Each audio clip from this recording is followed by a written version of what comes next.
Alright, so I'm back.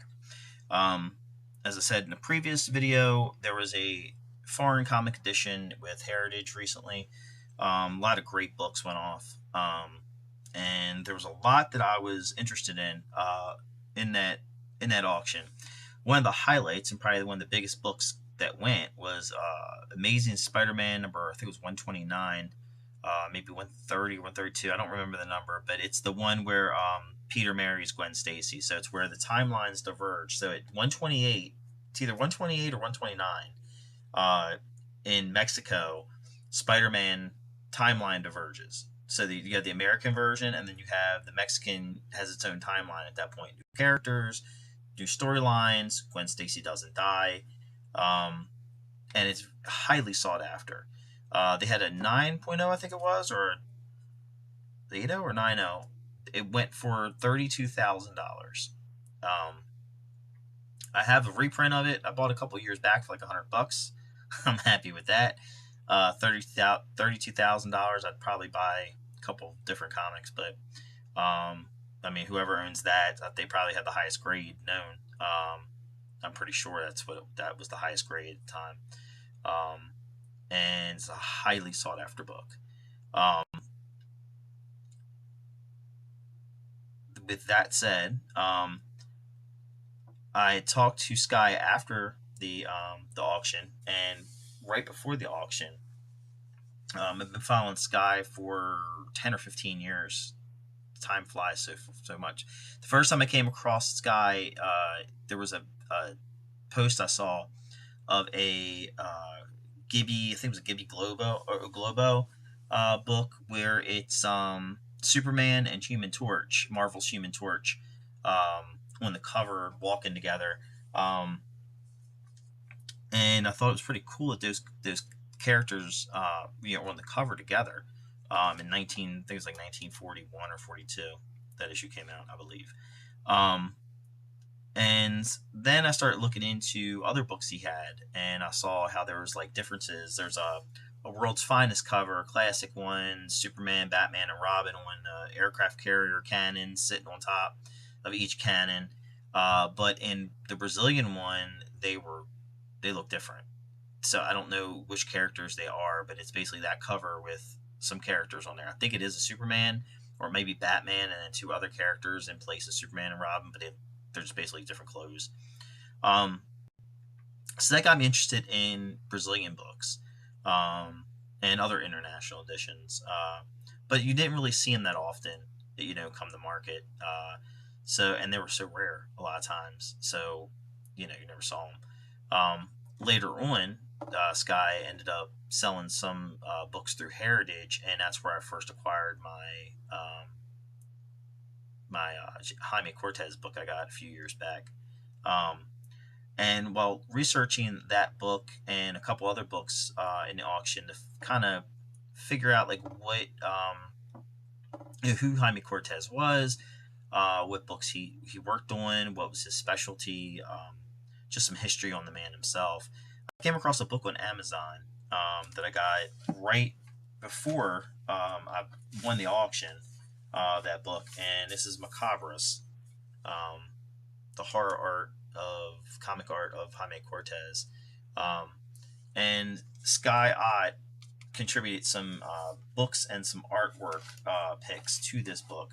And then later on, I got the um, Tear, the comic art of Jaime Cortez. There's two books in the series, um, and I picked those two up and read up on them after I got that book from the Heritage.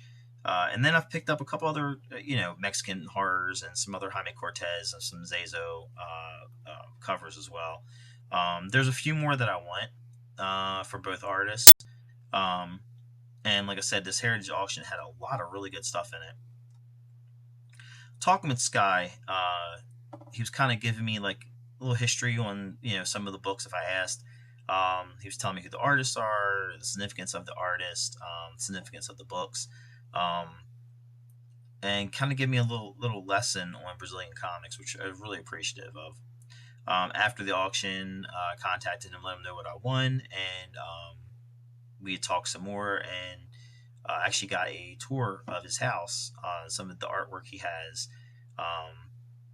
in his collection. Some just acquired a comic book collection too while we were talking earlier that day, or maybe earlier in the week, and he was showing me some of those books as well, and giving me kind of a lesson on those artists, and who they were influenced by and who worked under Jaime Cortez.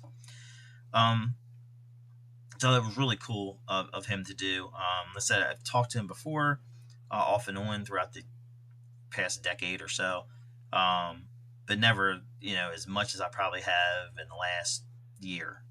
Um, and man is a wealth of knowledge. I mean, absolutely wealth of knowledge as far as these Brazilian books go. As far as I'm concerned, this is like the Mile High collection. Their collection is right up there with the Mile High and Edgar Church. The things they did to bring these books to light is extremely important. The books they're showcasing, sometimes these books are literally one of ones that are known to exist. Now, I think as this gets more spotlight on it, the Brazilian books, get more love. You're going to see collectors, Brazilian collectors, South American collectors who have these books in their collections start to let them out. Maybe even their children, who might have inherited some of these collections, are going to start letting these things go. So I think you're going to see a lot more of these books come to market, and that's why I wasn't too concerned when some of the books, the Jaime Cortez books, in that auction that I wanted, and the Zeza, there's some Zezos I wanted too. But I kind of narrowed everything down and just looked at overall importance and overall rarity and overall, like, what book may I never see again come up for auction. And I kind of hyper focused on this one book, and if I didn't win it, it wasn't a big deal. I just would have focused on one of the other books that I wanted. But I got this one, and I got it for, I mean, an amazing price. Talking, basically stole it. And I think that it was because Heritage didn't advertise how important this book is. So rather than me tell you, I'm going to actually pull up Sky's video that he did that actually got me interested in this comic to begin with. Not sure how many people actually saw the video that Sky did, but Heritage really should have used it or maybe referenced it during the auction. So here we go. From the Kamikaze in São Paulo, Brazil, we wanted to announce a major grail coming to auction at Heritage Auctions in a few days. Now, historically, this is an ultra rare grail. In fact, living and working in Brazil for 14 years, we've only ever come across this edition once. And I will tell you, Golden Age collectors within the country of Brazil itself, many of them had not even known it existed until after we acquired it and published it on Facebook for people to see and enjoy. Now, this is Marvel Mystery Comics number 8, which of course is the first international crossover of superheroes in global history. All right. This was published in December of 1940 in Brazil. This is Gibby 249.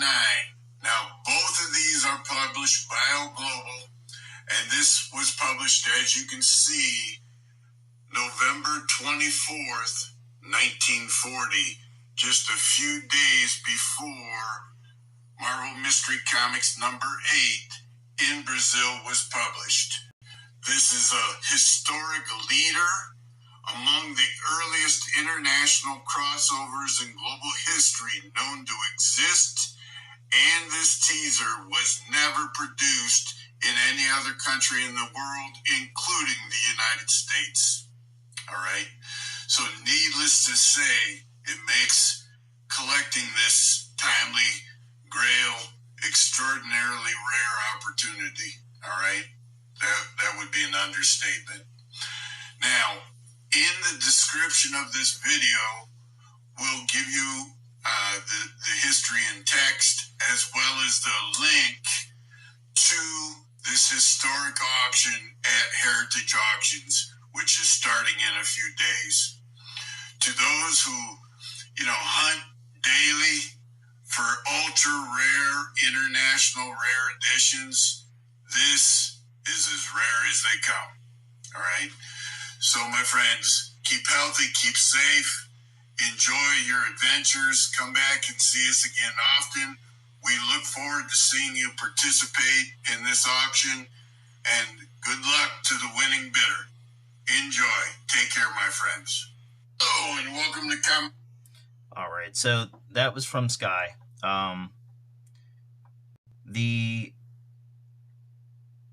original, he says here in the text, the Brazilian original teaser was never produced in the U.S. or anywhere else globally.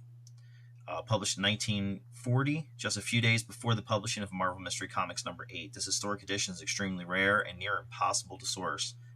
As he said in the video, his family has lived and worked in Brazil for over 14 years, and this is the only one they've ever seen. And they've unearthed massive collections.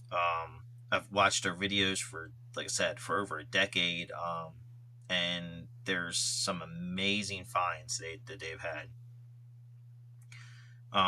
Most Brazilian Golden Age collectors have never even known it exists until we published this photo of ours when we acquired it. And then it just kind of goes on to say the same things he said in the video.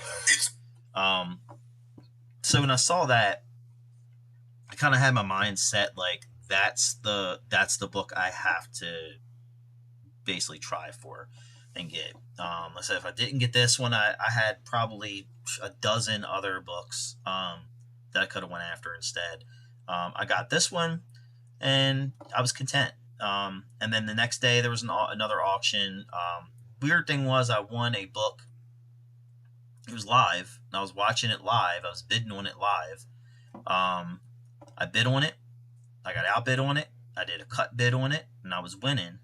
And it counted down. I watched the countdown. It said, you won.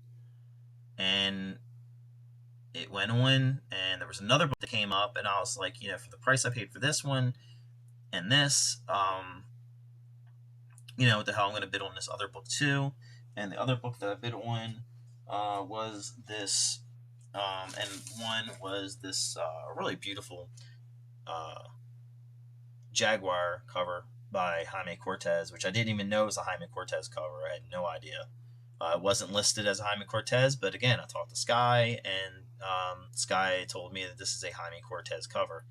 And this was never produced in the United States. This monster here, I don't even think appears in the story. This comic is basically Adventures of Jaguar number 4. I very seriously doubt this thing here even appears in the comic, but it's a beautiful black cover. In the previous video, I said like this orange and this green on the trade dress just makes it pop. That's really what caught my eye to it. And I like the Jaguar, the character himself. I like some of the Archie heroes. That classic 60s kind of like, I don't know, there's just something nostalgic about those like independent 60s books that were coming out. I guess even though it's Archie was a big company, I still consider it like an independent. It wasn't Marvel DC. There's just something about them that's just, Space Ghost and the Archie Heroes Shield and Jaguar. And then you had those weird like the B-Man and Magic Master and the Glowing Gladiator and just some oddball Jack B. Quick, or Jack Q. Frost, I think his name is. Yeah, Jack Q. Frost. Some of them really weird, like Archie, Harvey, when they were all trying to get back into the superhero game, like once the Fantastic Four hit big and DC with the Justice League, you had that kind of swarm of like new superhero comics, that new wave, and a lot of them failed, but they were just, I don't know, they're fun, cool, like little time capsules, I guess, is the best way to describe them. But anyway, kind of getting off the subject here. But anyway, I was on this auction. Found out that I didn't win that other book, the one that I actually did a cut bid and watched that I won. As it came up for the next day for my payment, and if you don't know, the cool thing about Heritage is you can go into Heritage and you go into your profile, and there's a thing called My Collection, and you can pull up your collection and pull up all the books you've ever won from Heritage. So as soon as you win a book, I don't know if it's like a half hour, 20 minutes, 10 minutes, whatever it is, it'll show up in your My Collection. So even before you pay for it, it'll pop in your collection, so you can kind of take a look at it and kind of read over it, the description again, look at it, admire it, take a screenshot, and send it out amongst your friends. But that book didn't pop into my collections, um, so I waited till the next day, and you know, basically my payment came due for the book, and I only had that Jaguar book. The other book was not part of it, which, like I said, I physically watched me win it. So with that, you're not gonna win that argument. They're gonna sell it to whoever they deemed won. They're gonna sell it. There might have been a glitch in the system. I don't know. Somebody might have had a phone bid in or something. Who knows? But I wasn't gonna make a big deal of it. Because there's no point in it. And it wasn't like a book that I had to have. It was like a book that was cool, if I want it. But like I said, I think a lot of these, um, like 60s, especially the 60s horror books, you're going to see a lot more of them pop up as these Brazilian books become more and more popular. So, rambled on here enough for 16 minutes. I share the book. So, I actually got the book. And this is from uh, November of 1940. And all this thing that says on the on the CGC label is Submariner, Human Torch cover, Brazil. Contains Flash Gordon, Little Abner, Red Rider, Charlie Chan, and Popeye, and that's all that it says on the header for this book, which is crazy that CGC didn't get like what this is on the label. So, like Sky said, this precedes Marvel Mystery Comics number 8, where Human Torch battles Submariner. This is kind of almost like a fight poster in a way, advertising it, leading up to it, and getting you excited about it. They do not appear in this book, but they appear on the cover. And this is prior to Marvel Mystery Comics number 8. So kind of look at this as like a teaser fight poster kind of thing, but this is like technically kind of the first crossover in, like he said, global history, and it was never produced in the U.S. It's a pretty cool piece to have, and they said they've only ever seen one. So this one's pretty, like, it's got shoes on it, and it does have tape on it on the spine, which is unfortunate, but I'm not going to mess with it. I mean, this thing is, you can see it, it's a 1-0. You just leave it the way it is, and that's it. Leave it in the case, leave it the way it is, and don't touch it. I've had a couple of these, and they're almost like the covers are kind of like newsprint, so I don't imagine they would hold up well to any type of chemicals or any type of restoration type things. The thing probably would fall apart.